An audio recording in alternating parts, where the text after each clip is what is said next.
नमस्कार, मी रामराजे जावळे पाटील.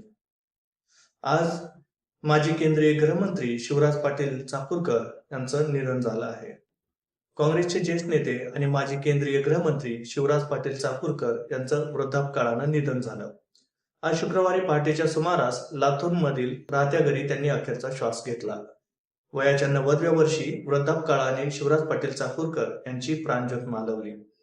गेल्या काही दिवसांपासून त्यांची प्रकृती खालावलेली होती. शिवराज पाटील चाकूरकर हे लोकसभा अध्यक्षपदासह विविध केंद्रीय मंत्रिपदावर कार्यरत होते. त्यांनी आपल्या राजकीय कारकिर्दीत देशासाठी अनेक प्रतिष्ठित पदे भूषवली आहेत. देशातील संवैधानिक प्रक्रियेमध्ये त्यांनी सक्रिय भूमिका बजावली होती. शिवराज पाटील यांचा जन्म 12 ऑक्टोबर 1935 रोजी लातूर जिल्ह्यातील चाकूर गावात झाला. ते लातूरसह मराठवाड्यातील काँग्रेसचे प्रभावी नेते होते.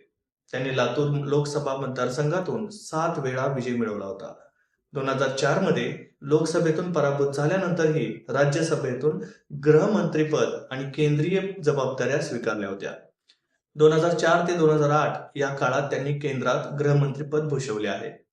यापूर्वी त्यांनी 1980च्या दशकात इंदिरा गांधी आणि राजीव गांधी यांच्या मंत्रिमंडळात संरक्षण मंत्री म्हणून देखील काम पाहिले आहे.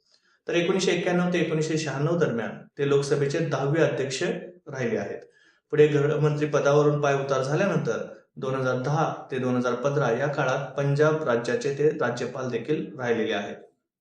2008 मध्ये 26 नोव्हेंबर रोजी झालेल्या मुंबईवरील दहशतवादी हल्ल्यानंतर झालेल्या व्यापक टीकेनंतर शिवराज पाटील यांनी 30 नोव्हेंबर 2008 रोजी त्यांच्या केंद्रीय गृहमंत्री पदाचा राजीनामा दिला होता. या हल्ल्याची नैतिक जबाबदारी स्वीकारत त्यांनी हा राजीनामा दिला होता.